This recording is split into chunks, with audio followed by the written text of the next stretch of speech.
Hello myself doctor Priyanka, welcome back to my channel. और आज के इस वीडियो में हम बात करने वाले हैं फ्रैक्चर टूथ के बारे में। जैसे कि अगर आपका एक्सीडेंटली फ्रैक्चर हो गया है टूथ, तो आपके दिमाग में बहुत सारे क्वेश्चंस आते हैं।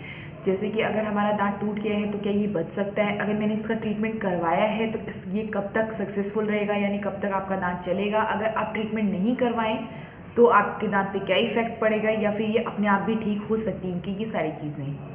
तो आज के इस वीडियो में हम आपके इन सारे क्वेश्चंस के आंसर देने वाले हैं। तो अगर आप भी ये सब जानना चाहते हैं तो प्लीज़ हमारे चैनल पे लास्ट तक बने रहें। अगर आपने अभी तक हमारा चैनल सब्सक्राइब नहीं किया है तो प्लीज़ हमारा चैनल सब्सक्राइब कर दीजिए। ये हम सबसे पहले बात करते हैं, अगर एक्सीडेंटली यानी अगर आप चलते चलते कहीं गिर गए हैं या फिर ऐसा कुछ भी हुआ है जिसकी वजह से आपके आगे वाले दांतों में या फिर किसी भी टूथ में आपके फ्रैक्चर हुआ है, तो इसी कि अगर एक्सीडेंटली आपका टूथ फ्रैक्चर हो गया है या टूट गया है तो आपको उस टाइम अपने दांत को अच्छे से क्लीन कर लेना है, ताकि वहाँ पे जितनी भी डस्ट लगी है या फिर कोई और चीज़ चिपकी हुई है तो वो हट जाए।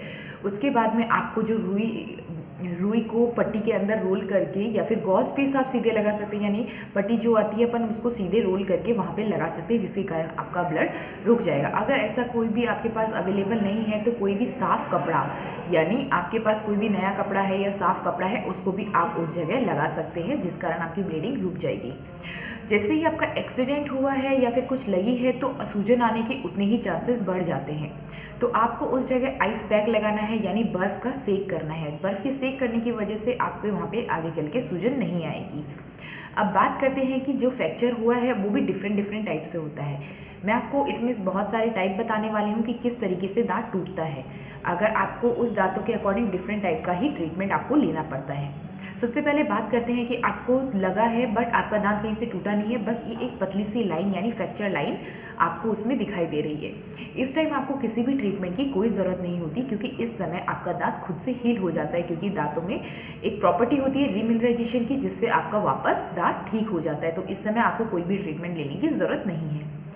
बात करते हैं, अगर आपका दांत थोड़ा सा टूट गया है, यानी उसका थोड़ा सा कोना टूट गया है या कोना झड़ गया है, जिसके कारण आप काफ़ी परेशान हैं, तो उस समय हम क्या करते हैं कि उस जगह कंपोजिट फिलिंग कर देते हैं। यानी कंपोजिट फिलिंग से आपका जो दांत टूटा हुआ था उसको पहले की जैसे बनाया जा सकता है, या फिर आप वीनियर प्रोसेस भी करा सकते हैं। वीनियर में क्या होता है कि आपकी आगे की लाइन, आपकी पूरी आगे की जो फ्रंट टूथ होता है उस पर हम पूरी एक लेयर लगा देते हैं।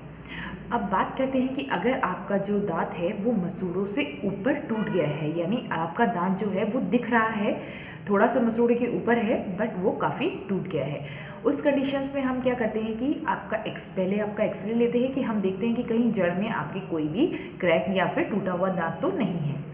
अगर ऐसा कुछ भी नहीं है, सिर्फ ऊपर से टूटा है दांत, तो उसमें हम आपके वहाँ पे आरसीटी कर देते हैं। आरसीटी करने के बाद में पोस्ट एंड कोर फाइबर लगाते हैं। जैसे कि आप इस फोटो में देख पा रहे हैं कि ऐसा एक फाइबर लगाते हैं। ये हम इसलिए लगाते हैं कि जो दांतों का ऊपर का हिस्सा नहीं है, इसकी हेल्प से हम वो ऊपर का दांत का हिस्सा बना सकते हैं। मैं आपको एक ऐसे ही पेशेंट की फ़ोटोज़ दिखाने वाली हूँ जो हमारे क्लिनिक पे आए थे, जिनका दांत काफ़ी मसूड़े से थोड़ा ऊपर तक टूट गया था। तो उनके दांत का हमने ट्रीटमेंट किया था और उसके बाद का रिजल्ट भी हमें आपको आगे आने वाली फ़ोटो में दिखाने वाली हूँ। जैसे कि आप ये देख रहे हैं कि इनका दांत इस हद तक टूट गया था, इसके बाद में इसमें आरसीटी हुई और पोस्ट एंड कोर लगाया गया, जिसके कारण अब इनके दांत बिल्कुल ठीक है और आप इसमें पहचान नहीं सकते हैं कि कौन सा दांत इनका टूटा हुआ था। और ये अभी 1 साल के बाद तक सही से चल रहा है और बहुत अच्छा इसका आउटकम है। हम बात करते हैं कि अगर आपका रूट फ्रैक्चर हो गया, यानी आपके दांत को लगा बट वो क्या है कि ऊपर से नहीं, एकदम जड़ से टूटा है, तो इस टाइम हमारे पास कोई भी ऑप्शन अवेलेबल नहीं होता, हमें वो दांत निकलवाना पड़ता है। अब बात करते हैं कि अगर आपने वहाँ पे दांत निकलवा लिया है तो वहाँ पे आपके पास 2 ऑप्शंस होते हैं। क्या तो आप वहाँ पे इम्प्लांट करवा सकते हैं, अगर आपको इम्प्लांट नहीं लगवाना है तो वहाँ आप ब्रिज लगवा के भी अपने दांत को जो गैप बना है उसको क्लोज करवा सकते हैं। तो आपका दांत जब अगर निकल गया है या फिर हमने निकाला है तो उसके बाद में आपके पास ये फर्दर दोनों ऑप्शन होते हैं, जिसके कारण आप अपने ओरिजिनल टीथ पे वापस वैसे ही कर पाएंगे। अब हम बात करते हैं कि कई लोगों को ऐसा लगता है कि अगर हमने ट्रीटमेंट नहीं करवाया, यानी इलाज नहीं करवाया है, तो क्या होगा। कई बार ऐसा होता है कि आपने ट्रीटमेंट नहीं लिया है, उसके बाद धीरे धीरे वो दांत काला पड़ गया है या फिर डिसकलर्ड हो गया, धीरे धीरे उसका कलर चेंज होने लग गया है, तो उस समय आप क्या करें। तो मैं बता देती हूँ, उस समय भी आपको रूट कैनाल के लिए यानी आरसीटी के लिए जाना पड़ता है, और उसके ऊपर आप कैप लगा सकते हैं उसी रंग की जिस रंग के आपके बाकी सारे दांत हैं। तो आपका क्या है कि जो रंग डिसकलर्ड हुआ है उसमें आपको कोई भी प्रॉब्लम नहीं आती है, वो सेम दिखता है। अब बात करते हैं कि अगर आपने इलाज नहीं करवाया है तो उसके क्या साइड इफ़ेक्ट्स हैं, यानी अगर आपने इलाज नहीं करवाते तो उससे आपको आगे जाके क्या क्या समस्याएं हो सकती हैं। जैसा कि आप इस फोटो में देख पा रहे हैं, अगर आपका दांत टूट गया है और आपने कुछ भी ट्रीटमेंट नहीं लिया, इससे क्या होगा कि आपका जो इन्फेक्शन है वो दांतों की जड़ों तक जाता है और वहाँ पे जाके पस बना लेता है या मवाद बना लेता है, या आप जैसे देख रहे हैं वहाँ पे एक छोटी सी फुंसी बना लेता है, आगे जाके वो सिस्ट भी फॉर्म कर सकता है। हमारी सलाह आपको ऐसे ही होगी कि इस कंडीशन तक आप ना जाएं और पहले ही अपनी डेंटिस्ट से अपना इलाज करा लें। तो अगर आपको अब भी किसी चीज़ से लेके डाउट है कि आपका फ्रैक्चर टूथ को आप कैसे ठीक करा सकते हैं, या फिर अगर आपका भी फ्रैक्चर हुआ है टूथ और आप उसके बारे में कुछ जानना चाहते हैं, तो आप हमें कमेंट बॉक्स में लिख के पूछ सकते हैं।